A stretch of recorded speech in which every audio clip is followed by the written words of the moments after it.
Secure 60 fast class planes, we're saying if life. Secure 65 health plans where seniors thrive.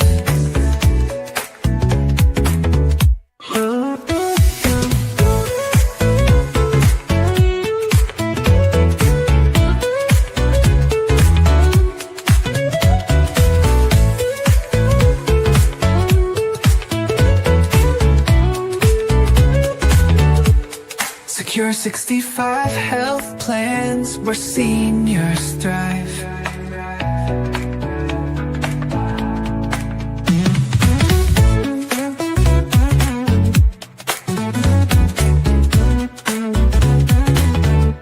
Secure 65 health plans where senior thrive.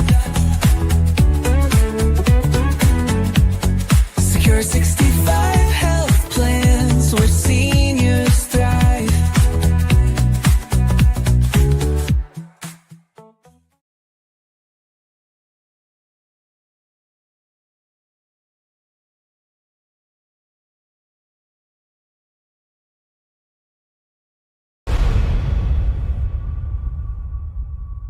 Secure 65 Health Plans podcast. The IRS is in chaos, Doge, drama, and data dumps. Oh, friends, welcome back to Secure 65 Health Plans where seniors thrive, where we also help you stay on top of your Medicare, your money, your retirement, and all the weirdness happening in Washington that may affect your daily activities. I'm your host, Monet Swan. If you think your taxes are complicated, wait till you hear what the IRS is up to. Spoiler alert, it's not a comedy, but we still will try to make it funny. Let's start with the headline: Doge departures, data sharing, and dumpsters fires. Oh my. Sounds like the name of a bad reality show, but no, it's just what's happening at your good old Internal Revenue Service. So before we dig into this IRS circus, don't forget to like, share, subscribe, and of course, smash that notification bell like it's your last nerve during tax season. Segment number 1, who's actually running the circus? The IRS is having an identity crisis. Since January 1st, they've cycled through 5 commissioners like they're auditioning for a reality show. The drama started when Danny Werfel resigned shortly after Trump returned to office. Doug O'Donnell blinked and missed his month as acting chief. Then Melanie Krause stepped in only to say peace out after the IRS signed a sketchy data sharing deal with ICE. Next up, Gary Shapley. Yes, that Gary, the former whistleblower from the Hunter Biden case, was parachuted in by Elon Musk because why not? But Treasury Secretary Scott Bessent wasn't having it, and Shapley was bounced after just 2 days. Now we've got Michael Falkender doubling as acting IRS chief and deputy Treasury Secretary. So I guess multitasking is in, apparently. Meanwhile, Trump's nominee, Billy Long, waits in the wings. Who's he? Well, he's a former congressman, auctioneer, and ERC promoter. Not a tax expert, lawyer, or executive. But sure, let's put him in charge of the nation's tax system. What could possibly go wrong? Oh, and it's not just the top dogs leaving. A mass exit of IRS leadership is underway. Chief Information Officer, Privacy Officer, Compliance Chief, Modernization Lead, and you name it, they're out. Basically, the IRS organizational chart is starting to look like a group project where everyone is ghosted. Segment 2, IRS exit stage left. So let's talk numbers. The IRS kicked off 2025 with roughly 100,000 employees. Fast forward to spring, and we're down to more than 33,000. First, 11,000 left under the government's deferred resignation offer, also known as soft layoff. Then another 22,000 joined the Great Escape in April, and more cuts are coming. The bleeding touches every corner: audits, enforcements, appeals, IT, and even criminal investigation. The folks heading for the exits aren't just temps, they're seasoned vets with decades of experience. Translation: the people who actually know how to run things are gone or packing. So what does that mean for us? Well, more correspondence audits, because they're cheap and easy. But don't expect answers if you write back. IRS mail response times are already glacial. Also, phone support? Well, good luck reaching a live human before your coffee gets cold. Segment 3, ICE, maybe. Nothing says don't panic like a federal tax agency sharing data with immigration and customs enforcement. That's exactly what the IRS did, striking a controversial deal that led directly to the resignation of Acting Commissioner Kraus and a whole bunch of internal outrage. Under the agreement, ICE sends the IRS names and addressees of people suspected of being undocumented. The IRS confirms or updates the info using its internal database. Sounds simple until you remember it might violate federal law, specifically the one that protects taxpayer confidentiality. The IRS top privacy attorney? Well, she bailed right after the deal. Advocates worry this will cause immigrants, documented or not, to stop filing taxes altogether. For years, the IRS promised they'd keep tax data confidential to encourage compliance. That promise? Well, up in smoke. It's a mess, and the fallout could be huge. Segment 4, modernization canceled. Once upon a time, say back in 2022, the Inflation Reduction Act gave the IRS a mountain of cash to finally update its dinosaur-era systems. We're talking new databases, better case management tools, and online taxpayer accounts. Well, some of that actually got off the ground. And then came the clawback. Congress yanked back a massive chunk of that funding. Then Doge, that's the Department of Government Efficiency, not the crypto meme, came in and threw cold water on the whole thing. A 1-week hackathon on IRS databases. Yes, really. Apparently the plan now is fire people and freeze tech upgrades. Oh, that's a winning combination. So what's left? Outdated systems, fewer workers, and $0 for progress. Experts warn Doge efficiency plan is like trying to save a sinking ship by tossing out the lifeboats. Sure, it's cheaper, but it's not going to float. Segment 5, regulation rollbacks. Regulation rollbacks. Trump's new executive orders are scrapping IRS regulations like they're expired coupons at a gas station mini-mart. The rule? For every shiny new regulation the IRS wants to add, they've got to dump 10 old ones. Yeah, that's the actual math, 10 to 1. It's like a garage sale for tax policy, and everything must go. But what exactly is getting the axe? Well, it's not just outdated jargon or dusty tax codes from the 80s. We're talking real guidance, complex compliance rules, proposed regs from previous administrations, reporting standards for foreign accounts, and even certain regulations tied to corporate transparency. These are the types of policies that big business really don't like. You know, the ones that keep them from hiding profits in a shoebox labeled consulting. And why the purge? Well, the official story is that it's about cutting red tape and unleashing economic growth. But critics say it's more about clearing the road for wealthy donors, corporations, and politically favored entities to do as they please with fewer IRS eyes watching. Meanwhile, small taxpayers are still stuck navigating a call center script written in 1993. Yes, the IRS has actually asked the tax community to submit suggestions for which regulations should be tossed. Spoiler, nobody's suggesting we scrap the audit process for billionaires. Funny how that works, right?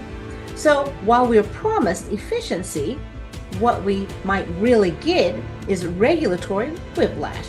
Less enforcement, less oversight, and a lot more space for creative accounting.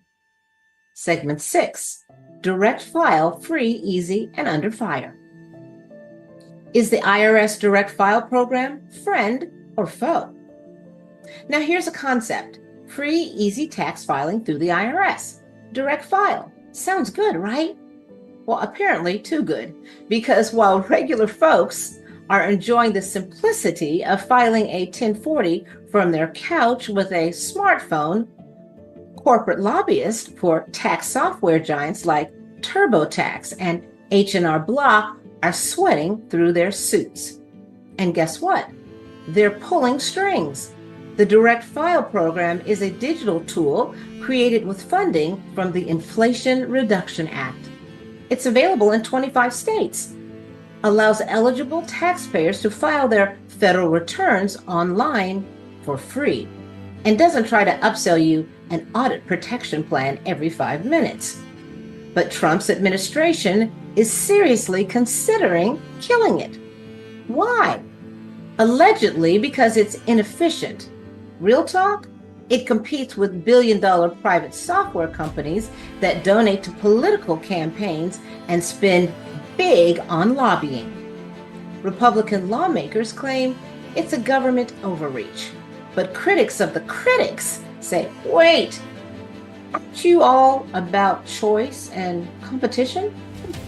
Apparently not when the IRS is the one offering the choice. So for now, the program lives to file another season, but its fate is far from secure. And don't be surprised if it disappears quietly while you're still waiting on hold with the IRS about your refund. Segment 7, IRS or political pit bull. Let's talk about the real elephant in the IRS audit room. Politics. Everything lately feels like political theater. Campus politics? Check. Retail politics? Absolutely. You bet. It's like the IRS is being dragged into every cultural cage match. And suddenly, it's the referee, the bouncer, and the guy running the cash register. Harvard, meet the tax guillotine. You thought your ex held grudges. Poof! Trump just told the IRS to yank Harvard's tax exemption. Why? Because he doesn't like how the campus is handling their politics. And he said it out loud. We're going to be taking away Harvard's tax exempt status. It's what they deserve. Wow. That's some strong verbiage from our president. This isn't even subtle anymore. It's like the IRS got weaponized with a Sharpie and a revenge playlist. Oh, and Columbia, Princeton, and others are on the hit list too. So play nice, universities, tech companies, attorneys, and commercial entities who have a tax-exempt status associated with your business in some capacity, or you just might lose your tax break. This current crusade against Harvard and other universities feels like they are being targeted. The Trump administration's threat to yank its tax-exempt status over campus speech and alleged inaction on anti-Semitism doesn't seem to fall under the IRS responsibilities. Now let's be clear, hate speech has no place anywhere. But the IRS, well, it was never meant to be the free speech police. Last time we checked, that wasn't in their job description. And it doesn't stop with Harvard. Trump has named Princeton, Columbia, and even watchdog groups like Crew stands for Citizens for Responsibility and Ethics in Washington, as targets. This isn't tax policy, you guys. This is political payback served on IRS letterhead. And here's the kicker. The same people shouting about weaponization of government are turning the IRS into their own personal political sledgehammer. Isn't that hypocrisy 101? Free speech used to mean something, especially on college campuses. But now it seems like speaking freely gets you audited, defunded, or blacklisted, depending on who's in power. Meanwhile, real tax issues like fixing outdated systems, stopping fraud, and helping everyday taxpayers are stuck in political purgatory while the IRS becomes a pawn in someone's grudge match. If everything is political and every disagreement becomes a tax issue, then what's left that's actually neutral? Or are we just pretending at this point? So here are my final thoughts on all of this craziness. The IRS is bleeding staff like it's a sinking ship. The leadership shuffle would make a reality TV producer dizzy. Immigrant trust torpedoed. Modernization paused. Regulation sliced up. And now Harvard's getting audited because feelings. What do you think?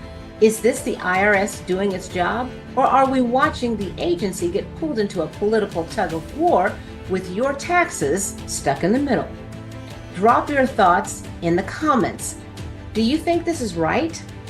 Do you feel secure? Or do you need a nap and a lawyer? So, what have we learned today, you guys? The IRS is in the middle of a bad soap opera. Everyone's quitting. Doge isn't just a coin, and you might want to mail in your tax forms with a prayer and a pigeon just to be safe. This has been another wild ride on Secure 65 Health Plans on Talk Power, where we keep your mind sharp and your money smarter. Don't forget to like, share, and hit that notification bell so you don't miss the next episode of What Fresh Chaos Is This that they are talking about on Secure 65 Health Plans.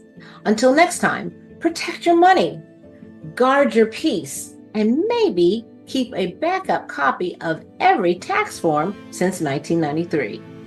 Oh, just in case. Like, share, subscribe, and for the love of sanity, hit that notification bell so you don't miss our next episode, which is Final Thoughts Friday, where we give you a glimpse of what happened this week. Just the facts, a little fun, and a whole lot of sarcasm. We believe you are smart enough to come to your own conclusions. So drop us a line in the comments, be nice, be sincere, and bring some wisdom. We are not here to bash each other. We want to keep you in the know and let you come to your own conclusions amicably. And if you need help navigating Medicare, taxes, or the general chaos of life after 65, book your free one-on-one consultation today. Our senior advocates love to speak with our viewers to give us a little chance to get to know you. So call 833-300-4968. And Medicare will be discussed this Monday on Make Money Count Monday. So till next time, stay wise, stay insured, and for goodness sake, stay laughing so you don't lose your sanity and you can remain golden without crying. I'm Monet Swan for Talk Power Thursday, May 8th, 2025. Bye.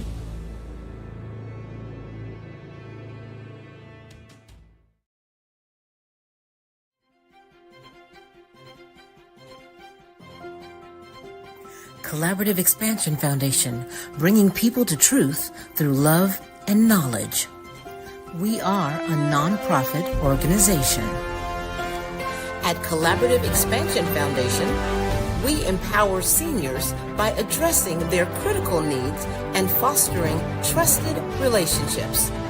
We combat loneliness, financial insecurity, and access issues through education, community engagement, and support. Guided by our motto, no senior should enroll in Medicare with a stranger, we strive to ensure all seniors receive the care they deserve. Together, we create a caring, inclusive community.